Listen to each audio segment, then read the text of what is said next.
యేసుక్రీస్తు త్వరలో రాబోతున్నారని ఈ 4 సంగతులు మనకి తెలియజేస్తున్నాయి. మొదటిగా భూకంపాలు, సునామీలు.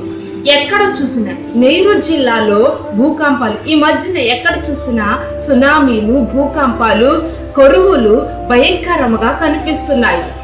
ఆయన మాట ఇచ్చారు, 2వ రాకడలో భూకంపాలు వస్తాయని మాట ఇచ్చారు. అంటే ఈ సూచనలు ఏ విధంగా అంటే ఈ లోక గృహాలు శిథిలమవుతున్నాయని మనకు సూచిస్తున్నాయి. దేవుని యొక్క రాజ్యము కొరకు మనము భయపడకుండా ఈ సూచనలు చూసి మరింత విశ్వాసముతో ప్రార్థనకై దేవుని రాజ్యము కొరకు ఎదురు చూడాలని సూచిస్తున్న ఈ రెండోదిగా అక్రమము విస్తరిస్తుంది. ఎవరిలో ప్రేమ లేదు, ఎంత స్వార్థమో. చిన్నపిల్లలు బయటికి వెళ్తే ఇంట్లోకి రావటం లేదు.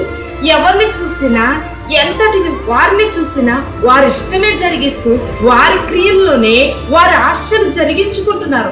అక్రమం ద్వారా వారు ఏమి చేస్తున్నారో తెలియటం లేదు. అక్రమము విస్తరించటం వల్ల మనం దేవుని రాజ్యము కూడా త్వరలో వస్తుందని మనం గ్రహించగలగాలి. మూడోదిగా పాపము విస్తరిస్తుంది.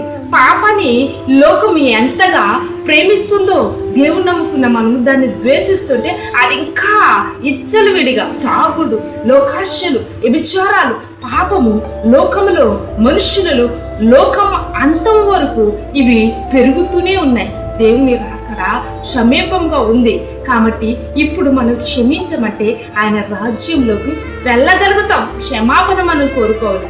4వదిగా స్వార్థం. మనుషులలో స్వార్థం. ఒకరంటే ఒకరు పడటం లేదు.